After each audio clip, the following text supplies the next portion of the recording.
Prince Harry is expected to take to the stage at an event hosted by the Halo Trust on Monday.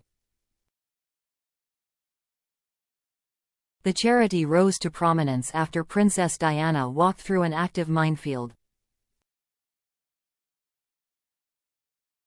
Prince Harry's battle against landmines shows how he is following in his mother's footsteps as he raises awareness for topics Princess Diana cared deeply about.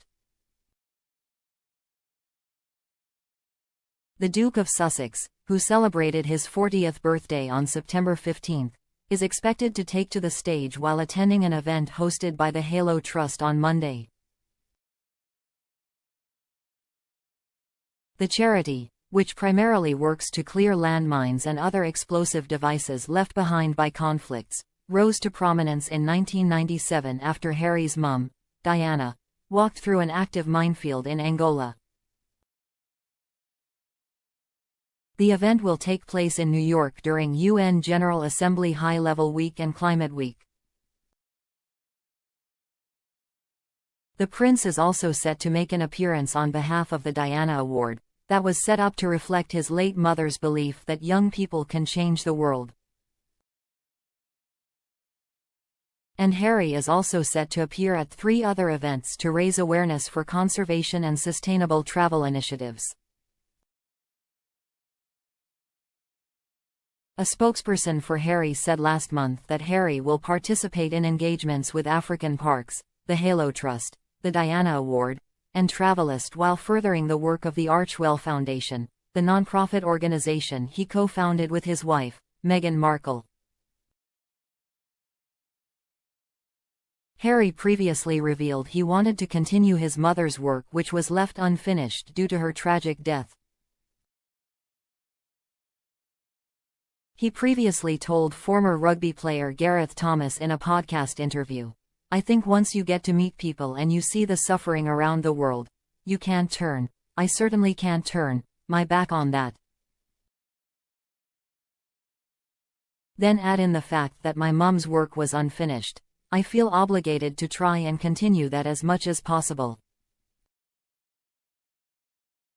He admitted he could never fill her shoes because of what she did and what she stood for and how vocal she was about this issue. 5 years ago, Harry echoed his mother's words in a speech calling for action to clear Angola of landmines. The Prince urged leaders not to leave the work half done as he described landmines a humanitarian issue, not a political one. Diana famously wore a protective visor and vest to visit a minefield cleared by the Halo Trust in the war-torn country, just months before her death in 1997. Images of her visit prompted mine-clearing efforts worldwide. In a speech at a Chatham House Africa program event in London in June 2019, Harry talked about the iconic moment. He said, "I was told just the other day of the positive transformation in Wombo since my mother walked that minefield all those years ago." What is less well known is the impact landmines can have on conservation and wildlife, and therefore the economy. He called mines remnants of war and pushed for them to finally be cleared to allow wildlife and tourists to return and help Angola finish its long journey, full of heartache and frustration. He said, "My hope is that, through this collaboration, minefields can be cleared, land can be protected, wildlife can be free to return to where they once roamed, and Angolans can reap the rewards by coexisting with the one constant that will draw people in from all over the world, the extraordinary setting that they call home." And in September 2019, Harry visited Angola, donning body armor and a protective visor in scenes reminiscent of his mother to walk through a partially cleared minefield. During his visit, a photo was posted of the Princess of Wales on the Sussex Royal Instagram account with the caption, "The Duke is humbled to be visiting a place and a community that was so special to his mother, and to recognize her tireless mission as an advocate for all those she felt needed her voice the most, even if the issue was not universally popular.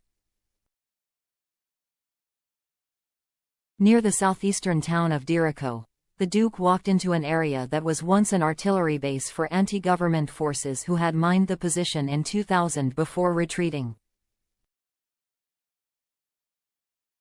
The dusty scrubland was marked with red warning signs showing the skull and crossbones, with the Portuguese words Perigo Minas, and the English translation below, Danger Mines.